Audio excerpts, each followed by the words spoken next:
they pulled out and sirens going like crazy, and the medic van was right in front of me.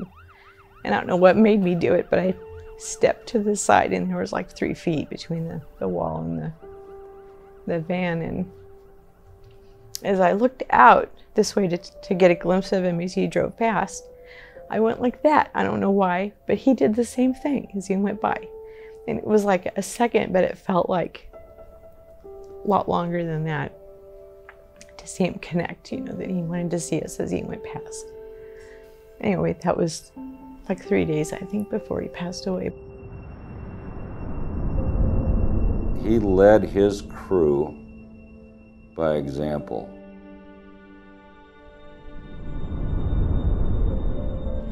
A fireman's fireman, just a man's man, just a great guy.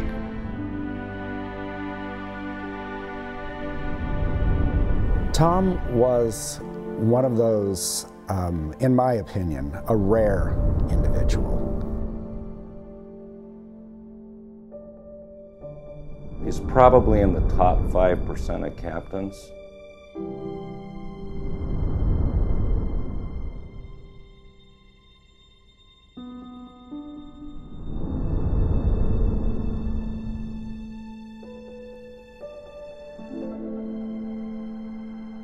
A firefighter is a rescuer extensively trained to fight fires that threaten life, property, and the environment, as well as rescuing people and animals from dangerous situations. It is one of the most difficult and heroic professions in the world. It takes a very special kind of person to put their life on the line on a daily basis, in a profession where one misstep can lead to tragedy.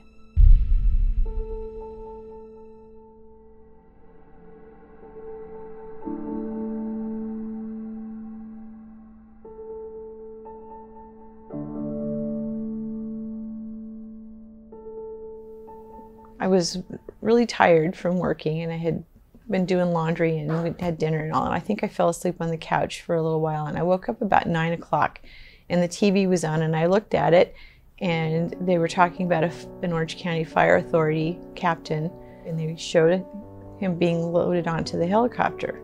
The chief came, and I think my mom and sister were standing there.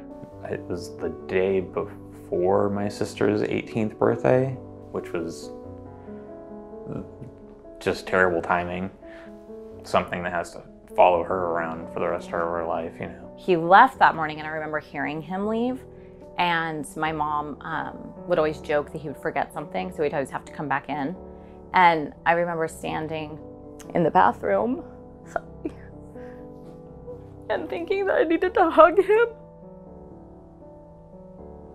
and tell him that I love him.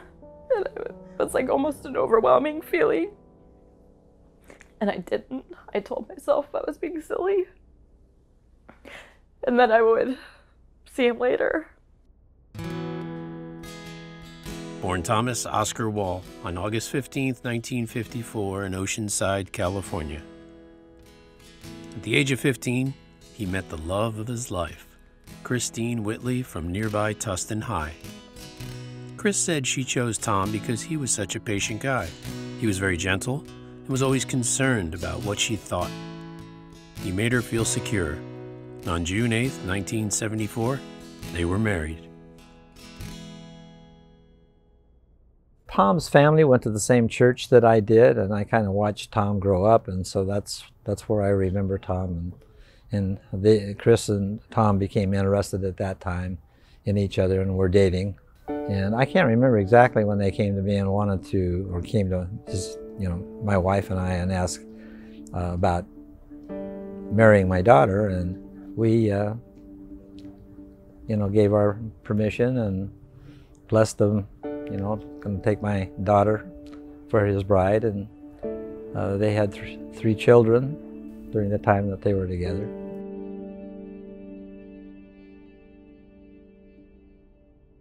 Firefighting is a risky career, requiring courage to face danger and trauma-stricken civilians. It requires quick thinking as well as physical and mental strength. The number one reason most firemen pursue such a career comes of a burning desire to help and serve others. The willingness to take that risk to save someone else on a daily basis is truly the nature of someone with a servant's heart. Tom Wall started his quest for a position in the fire service at the age of 21. After getting his fire science degree from Santa Ana College in 1974, Tom began working for the California Department of Forestry as a seasonal firefighter at Station 15 in the canyons of Orange County, where Chris would drive up to the station to visit him during his 120-hour work week. He was the only married man besides the captain. During these months, Chris became pregnant with their first son, Ian. He was a father, obviously. He was a firefighter. I think a lot of people would describe him as patient and stoic. He was a kind and gentle person.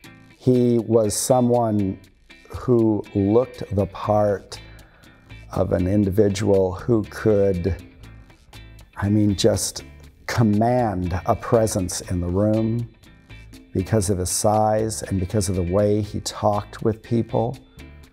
But he wanted to be in the background.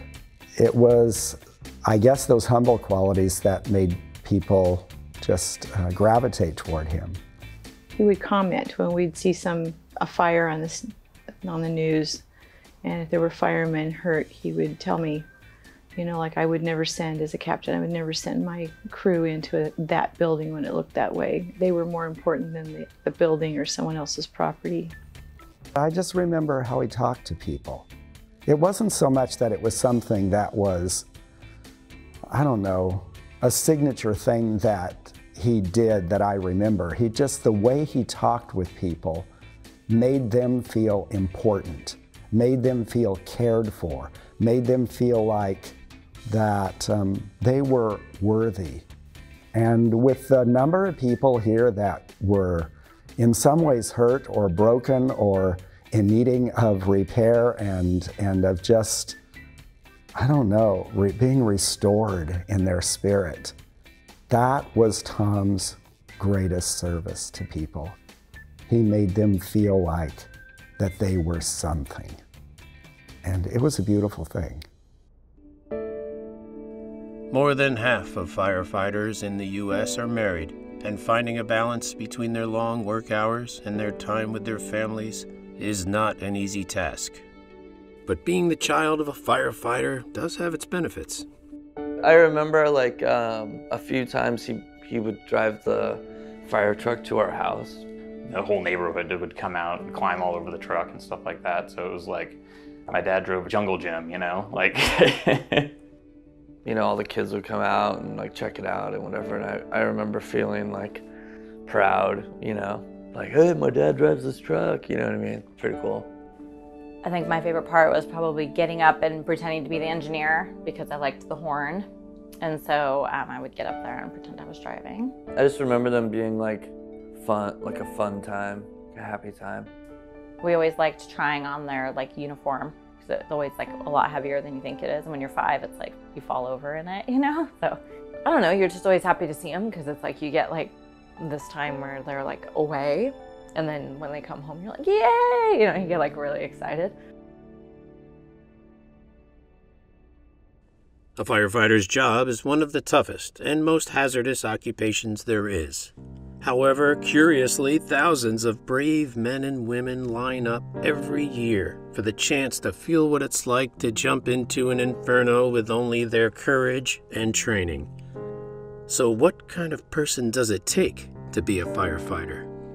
It's not a good profession to try to do when you're scared. You got to keep your wits about you.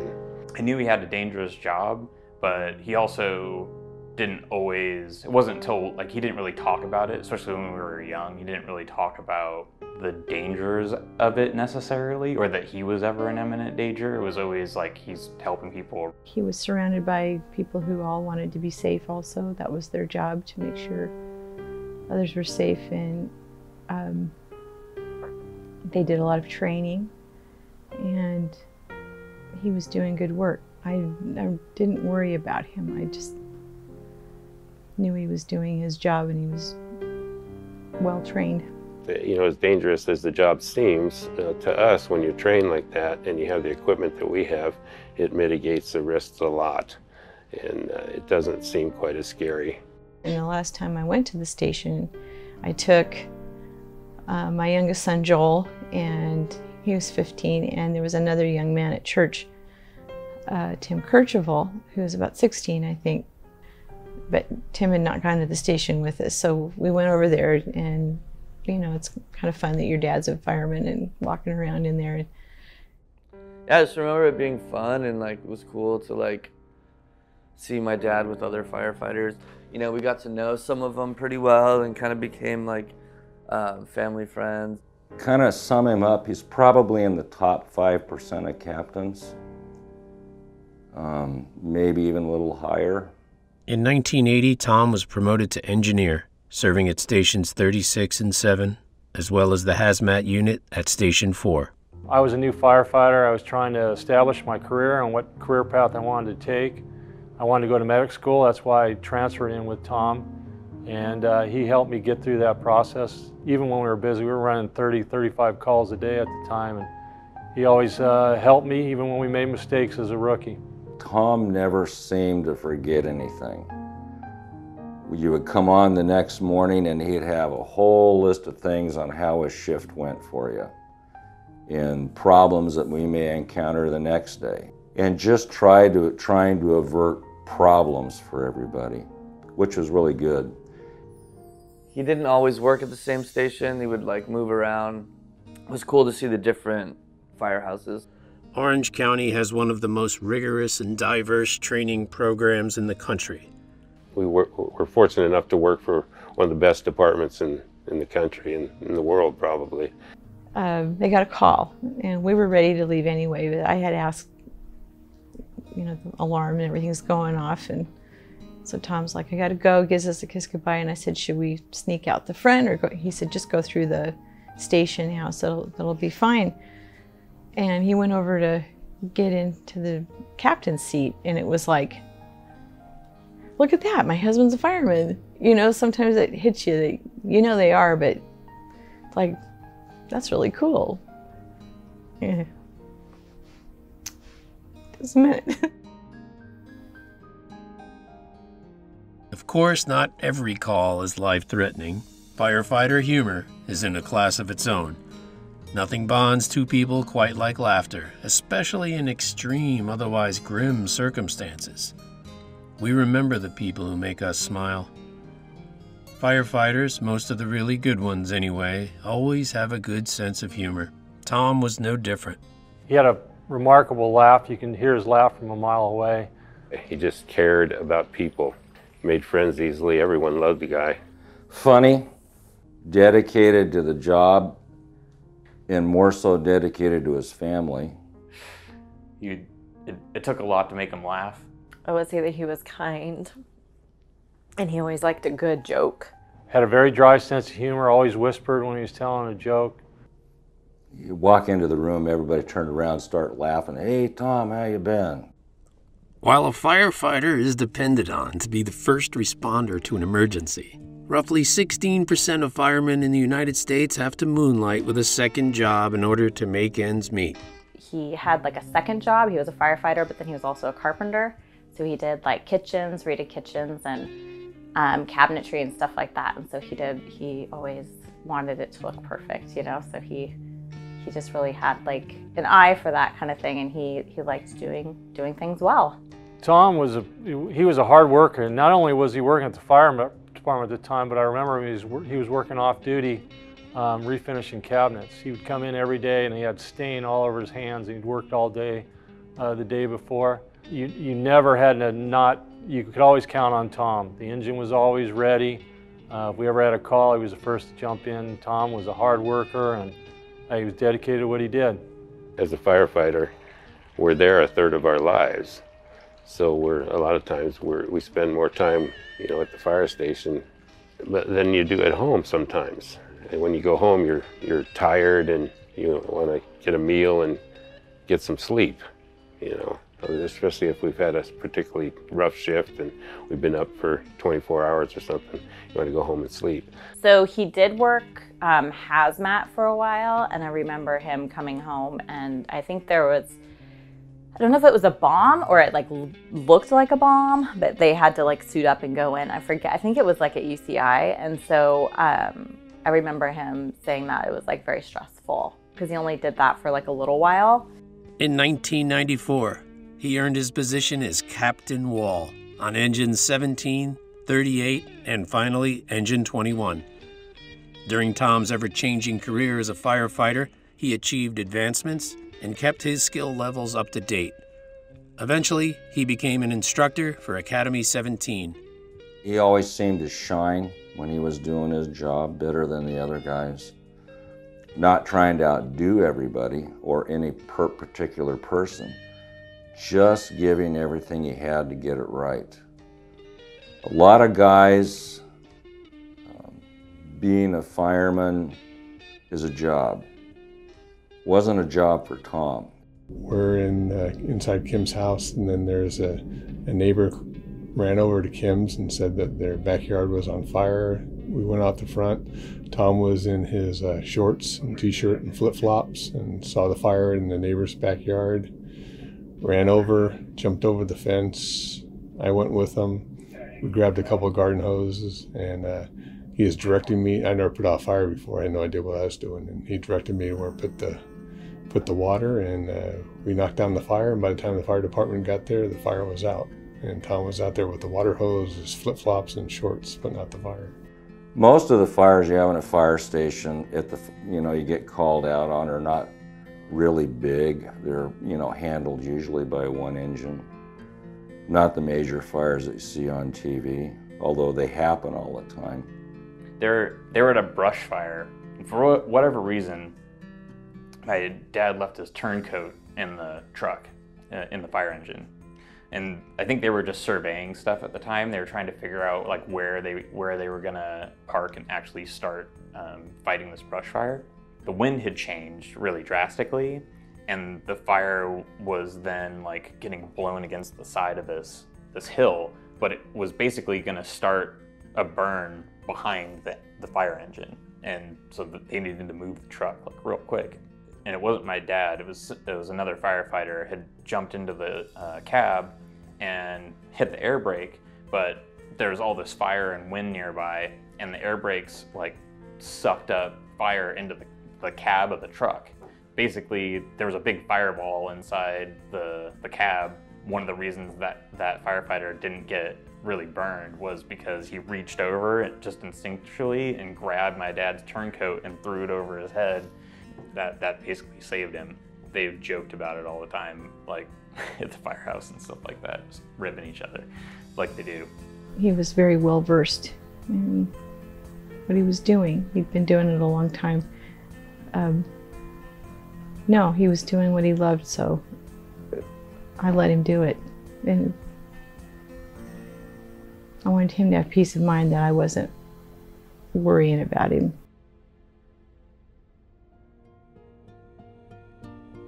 That morning, we got along so well that I would go to work extra early in the morning. I would show up at like 7, wait for him to get out of the shower, give him a coffee, sit down and just BS for a while, and then go over the events of what happened the day before. And we did the same thing that morning. Wind was howling, Santa Ana winds. I was getting ready to leave and I felt kind of uneasy, and I just turned to him and says, "You probably ought to make sure the engine's ready to go out of county, because I think you're going to be gone by noon." And he was. I think they were dispatched about 11 in the morning to Riverside. I was on the engine company with Tom. It was Tom, myself, and a firefighter. And about, as I remember, about 10:30 or 11, sometime around there, we got on a strike team to Calamasa area for a brush fire. We got there and fought the fire. Eventually, the fire got into some structures. And at one point, I wasn't really paying a whole lot of attention. I was watching the engine. The battalion chief we had at the time said, kind of keep an eye on Tom. He was over off to the side, and he said, he doesn't look real good. And at that point, some Riverside paramedics and also Orange County Fire Department paramedics went over and kind of were talking with him. Next time I looked, they had put some oxygen on Tom, and still didn't think too much about it. I went over and said, "How do you feel?" And he says, I feel okay." As time progressed, and I looked back again, and they were doing the medics were doing CPR on Tom. On October 5th, 1998, Captain Thomas Wall died while battling the California Taylor wildfire in Riverside County. He was working on a roof, trying to save a home that had caught fire from burning embers. He had been fighting the fire for over 10 hours when he collapsed. My phone rang, and it was from a cousin in Arizona. I go, "What's up?" And Debbie says, "Well, we heard a fireman was killed from Orange County." And I said, "What are you talking about?" I didn't even know that they had gone. I was just home doing stuff around the house. So she told me, so I turned on the news and found out they had been dispatched to the Taylor fire in Riverside. And then they switched over with the live helicopter footage of a strike team of structure engines and a crew working a guy doing CPR on the ground. And then the phone rang again. It was my mom. She was crying. She says, "Thank God you're alive." And I go, "What's going on?" And she says, "A fireman from Orange County." And I said, "Orange County?" She says, "Yeah, they said Tustin."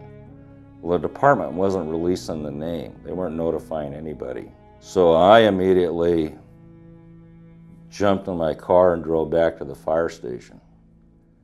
And the word was starting to come in that somebody had been killed. I worked that night, and 2 firefighters died. We heard on the radio. That's probably one of the saddest days I've ever experienced in the fire service. It was devastating for not only me, for everybody. Because you always think, "I'll be okay. It's not going to be a big deal. Just go out, do the job, get it done, come back." You don't think that when you left home, that's the last time you'll see home. I remember hearing rumors that somebody on the fire in Riverside, one of our guys, had gone down. I was at an association meeting the day that the incident happened. He went on a strike team out in the Riverside area on a brush fire. And then some more information came in, and we heard that it was, one of our guys from our station, and then we heard it was Tom, and that he had had a heart attack. And I was the lucky one to answer the door. When the chaplain came, they asked, there was the chief and the chaplain, and they asked for my mom. And so I went and got her. And then I immediately went into my little brother's room and got him and told him that he needed to come quick, that something happened to Dad. And so we waited in the hallway, and I just remember praying that he was alive. And I guess a part of me knew that he wasn't. About 9:30 or so, there was a knock on the door, and because we'd been working with the chief and various people with the fire department, with Tom's fireman having died, I don't know, Megan went to the door to look to see who it was, and she turned around and said, "It's fireman." And Joel came out in the living room, and he's like, "What?" And Meg said, "Come over here with me." And I remember I walked past and I'm like, "What? What's going on? What are you thinking?" Anyway, they stayed. And Meg's told me that she said to him, "Wait." And he's like, "Wait for what?" She goes, "You'll know." I don't know, she just had this very distinctive gut feeling. And when I opened the door, it was the chief, and I went, "Well, hi, how are you?" And he looked like, I'd slapped him or something. And I said, "Tom's not here." And he said, "We know." And it was the chaplain that I'd sat next to at Alan's funeral. And I was not putting it together at all. It just never occurred to me that something was wrong. And anyway, he said that Tom had had a heart attack. And I said, "Well, where is he?" And he said, "He did not survive it." I couldn't absorb that. I must have made some sort of moan or something. I made a noise, and because Megan opened the door and she and Joel asked what was going on.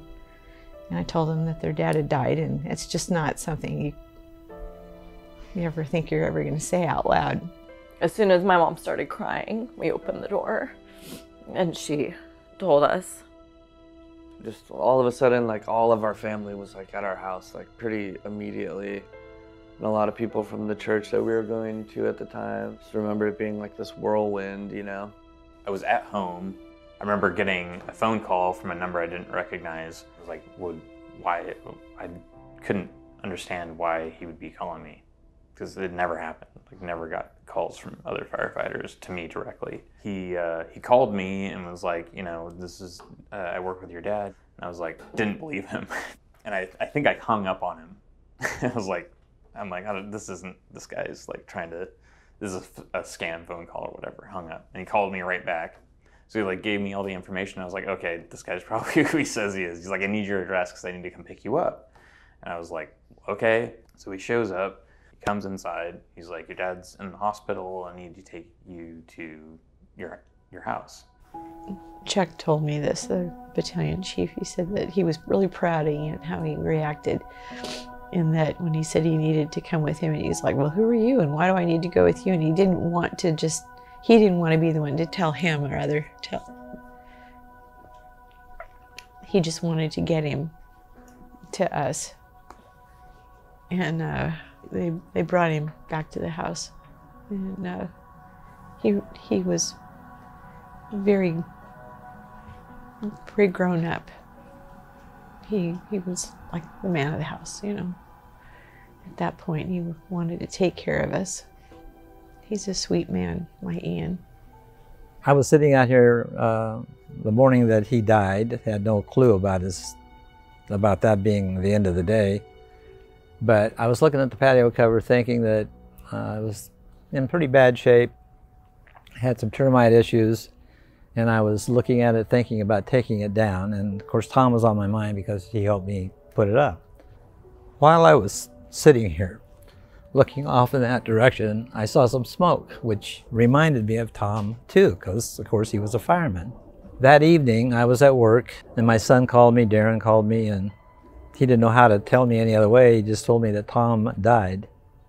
Tom is dead. I couldn't believe it. I remember sitting on the couch and the TV was on. The house still packed, and it's later at night now. I looked up at the television, and the newscast is on, and it was right then is when picture of my dad's on, and the news reporters like talking about how he passed away, and I like lost it at that point. I don't even think I knew like what call he was on or what he was doing at work that day until after the fact. Joel was only 15. But that was like I said, about 9:30, and I bet within a half an hour there were 50 people at the house. The neighbors started hearing and bringing stuff over, and my family came over, and the department went and picked up Tom's mom to bring him over.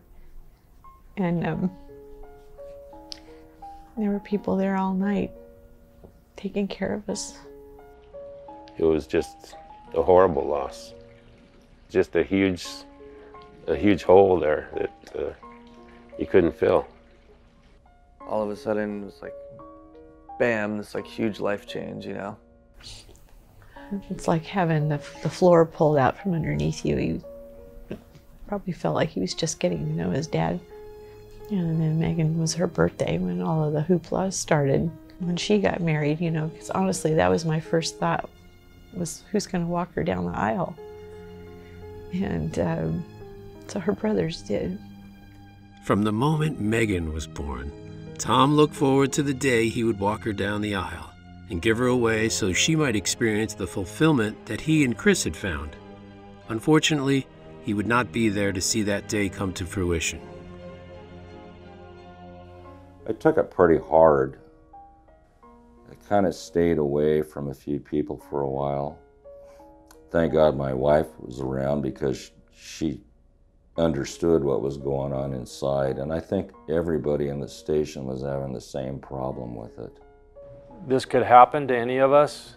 I never expected it in Tom, so it even had more significance because Tom seemed like a healthy, happy, go home after work, family guy, and all of a sudden he's gone. I mean, we were the same age, you know, great friends. We'd worked together for quite some time.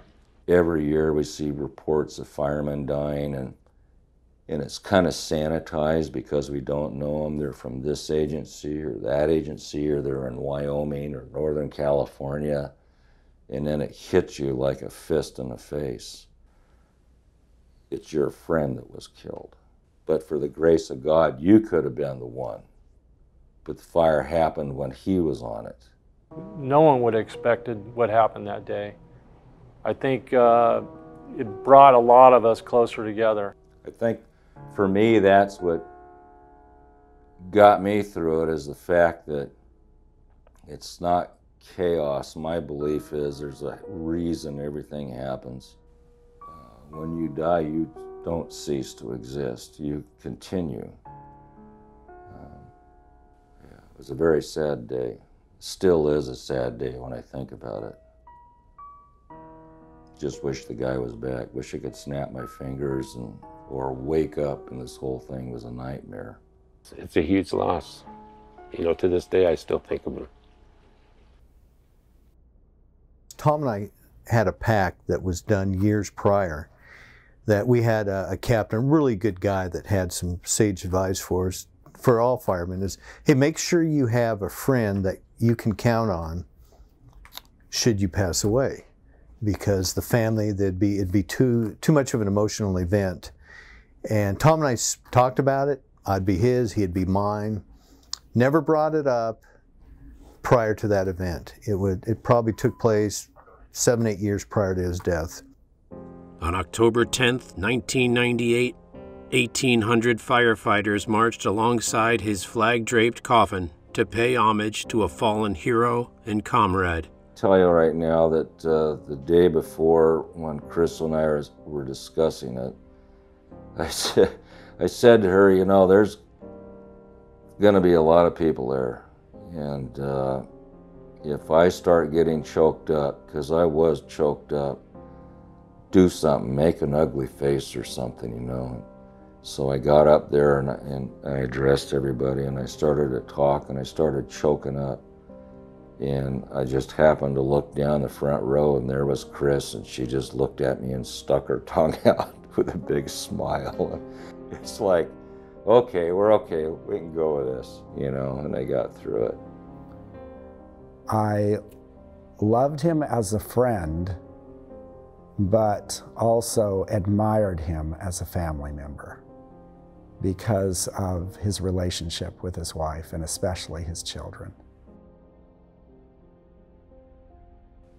At the funeral, they shut down Tustin Avenue, like Main Street and everything, and there was 3,000 people there. I'd never seen that many people at a funeral that I personally attended ever in my life. There was helicopters and like all kinds of stuff. The entire Orange County Fire Department had like a whole procession down the main street. The house that my dad helped save, that like he died there, that family actually came to the funeral, and they were like super thankful and everything, like super nice people. It's important to cherish those things, people in your life and stuff like that, because you don't know when the last time you're going to talk to them is, you know. My wife went to the services with me, and she was awestruck. She couldn't believe the remembrance, the celebration, how everyone stuck together, came together for Tom and his family. Each alarm was sounded by a bell. It called them to fight fires and to place their lives in jeopardy for the good of their fellow man. And when the fire was out and the alarm had been completed, it was the bell that signaled its end. This day we seek strong words and symbols that give us a better understanding of our feelings when we experience such a loss. And we use these symbols and words to reflect the devotion of our brother Tom for his duties. The sounding of a bell, a special signal of 3 rings, 3 times each, represented the end of their duties and that they were returning to quarters. And so now, On this day, Tom Wall has completed his tasks. His duties well done. He has given his best. And for our dear brother, his last alarm, he has gone home.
The OCPFA President Joe Kerr once said, "Anytime you see a firefighter sweating in the heat of battle, anytime you see a friend working to help another, anytime you see a virtuous act by someone who does not want the recognition, someone who does not hesitate to act, someone who will help out whenever there's a need, you see Tom. I believe we will see him again." I mean, that's why firemen fight so hard to keep people alive on medical calls. It's because they don't want that family to suffer. And sometimes we get lucky, and oftentimes we don't.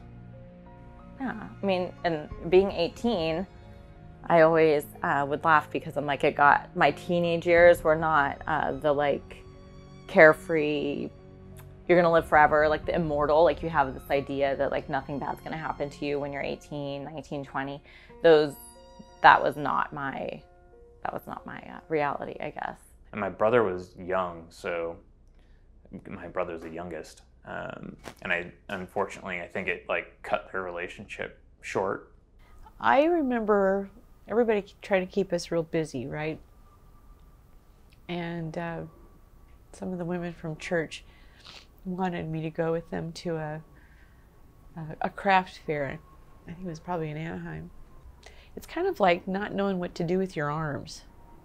You know, you're just sort of like, I don't know what I'm doing. But I was standing on a corner of a street, and nobody was around me for a brief moment. And I remember feeling incredibly small on the earth, and like Tom was my protective bubble. And it was like, that was gone. And it almost felt like right then I wouldn't have been surprised if all of gravity let loose in me and I just floated off. It was really hard on my mom too, because I think she ended up locking herself in her room for like 3 days, like wasn't eating or anything. And I don't even think she would really talk to anybody. That was super rough, especially because my brother and sister were younger at the time. And I'd never gone through this before, so I didn't know what to do. Just no playbook, right? It was a rough time, but we ended up pulling through okay, I think. Tom had a special connection with those he helped. He was a walking, breathing blessing to everyone. Anybody and everybody came before Tom.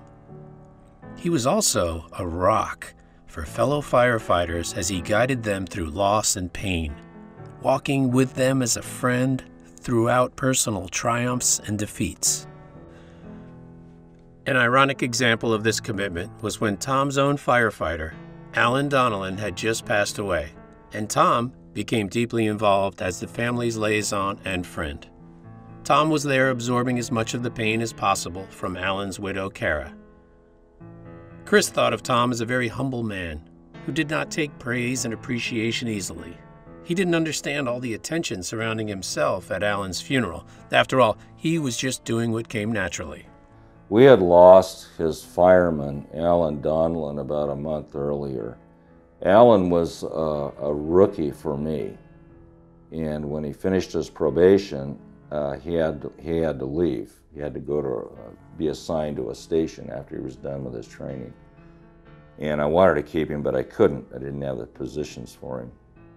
And Tom did, so Tom grabbed him, and he went to work for Tom, and he passed away in a hospital 17 days after surgery that went bad. We all took it hard. Tom took it really hard. You could see the tears in his eyes when we found out that morning that Alan had passed away. And then, fast speed, 30 days later, we lose Tom. And I said to the guys, I said, this firehouse has never lost anybody on a fire. And we need to remember these two guys. And this was built by the guys at the station. I believe our union helped financially and our benevolent association.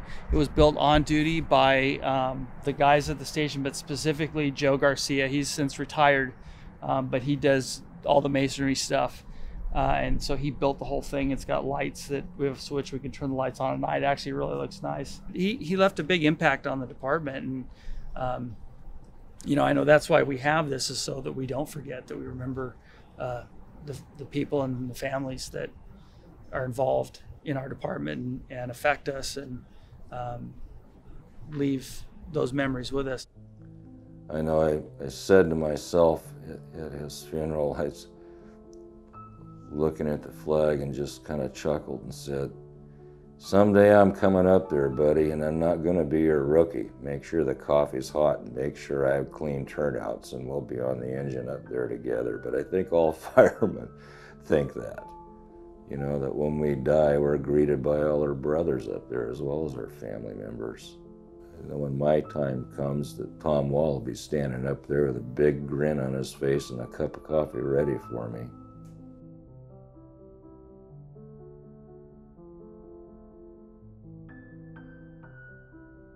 The last conversation I had with him was on his birthday at my Aunt Kim's. And I remember him calling me. Well, my mom had called me and said, hey, come out for your dad's birthday, blah, blah, blah. And I was like, I got to do laundry and all this stuff around the house, and I got work tomorrow, and like driving all the way out to Riverside is like this huge thing. And I'll see you next week or whatever, right? And I didn't know it at the time, but that was going to be the last time I talked to my dad. And he called back and asked me to like come over or whatever, and I was super stubborn. He's like, oh, your mom will do your laundry for you and stuff, like come out or whatever. And it was one of those things where I'm like, no, I'm not gonna like let my parents take care of me anymore. I'm gonna do it on my own type of thing. Yeah, that was the last time I got to talk to him, was telling him I wasn't gonna show up to his birthday party, which sucks. But I remember things and smile, you know. I don't know how to explain it. It's like a memory of an old lost friend that you all of a sudden calls you on the phone, you start talking, you feel really good. And every time that I was near Tom, talking to Tom, doing anything with Tom, it was always fun. Never any problems. Just the guy was a joy to be around. If you were stressed and he walked in, the stress would go away. He had that kind of charisma about him. Tom is survived by his wife, Christine, his daughter, Megan, and his sons, Ian and Joel. He is remembered as a hero who courageously gave his life in the loving service of others. You know, we're supposed to grow old together.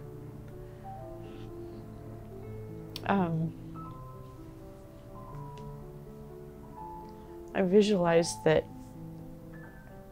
part of our foundation under our house had been blown away because I was a fireman's wife, though, and he was gone so much. In a sort of an unreal way, it felt like he just was on an extended, you know, assignment or something. With you having started your own company, how do you think your dad would have reacted to that? I think he would have loved it, because I mean he ran his own carpentry business on the side. You know, he was like finishing cabinets and doing stuff like that on the side anyway. A lot of firefighters have side work stuff that they do anyway. So he lost his dad around the same age, and that also like changed a lot of the way I perceived things that he did or talked about as well, because he had that experience. So looking back on it through that lens kind of changes the way you perceive those memories too, because now you have this like weird common bond that you didn't have before, but you also can't talk to them about it. So I mean, we used to play like a lot of music together and stuff like that.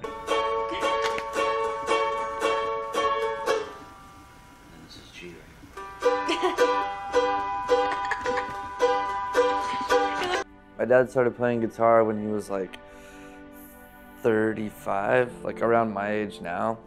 And he like loved playing songs about having a dad, growing up with your dad, or losing your father, or that type of stuff. And I played those songs with him, so it's kind of weird to think about that in hindsight. He wanted to be a grandpa and stuff, and I've got 2 kids, and I think he would be totally stoked. Joel would follow in his dad's footsteps, sharing his same passion and inspiration for music. I think about that, like he'd probably come over with his guitar and play with the kids, and play for them. My kids like to sing too, so I think they would have had a great time.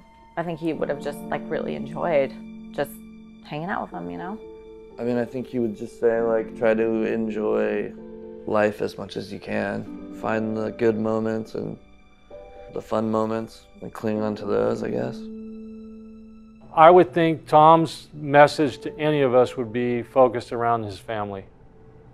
He was a strong, strong family guy. He loved his family. I think Tom would probably tell me, when you get stressed, if you get down for some reason, just stop, take a big breath, look up, see the sun, and realize that tomorrow's coming. He'd probably say, dude, you've been eating pretty good, huh? We lost a lot when we lost Tom. He stands out more than a lot of the others friends that I've had. But he was going places. He was going to do good things for people. I do have this really weird memory from when I was real little. I was like a baby. I was probably under 3 years old. I remember because we lived in the house that I was born in was in Santa Ana. We had horses on the property. Like, I have a memory of him carrying me and like watching a foal be born. For whatever reason, I have this memory of like him standing out by the pen and watching this baby horse be born. Weird memory. Tom knew how to listen to people.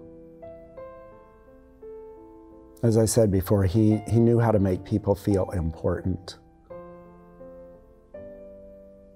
And he had that wide smile on his face whenever he saw you. As if he had been just waiting for you to come in that door. I really try to make people feel that way when I see them.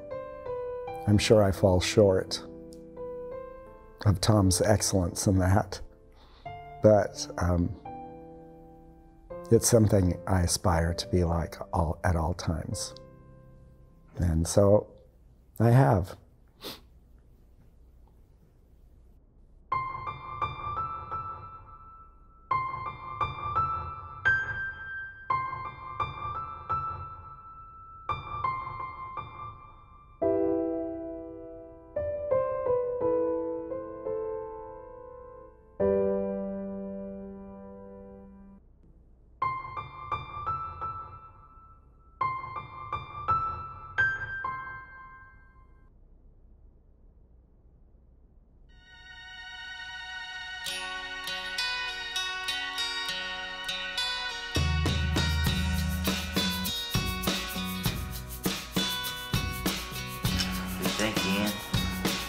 like it.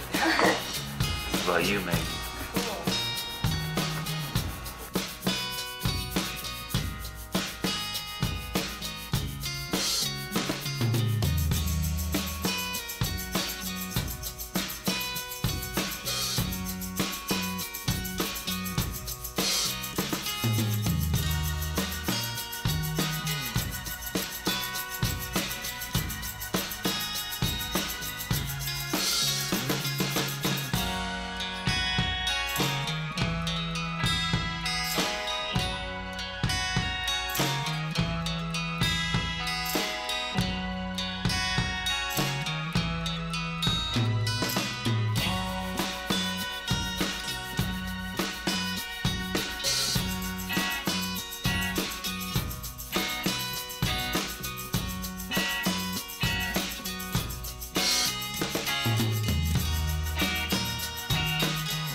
The camera moves and everybody moves to the...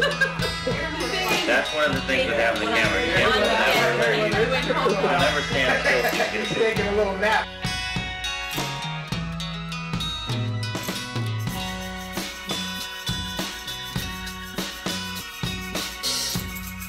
They're always getting sick on this. Yeah, you know best.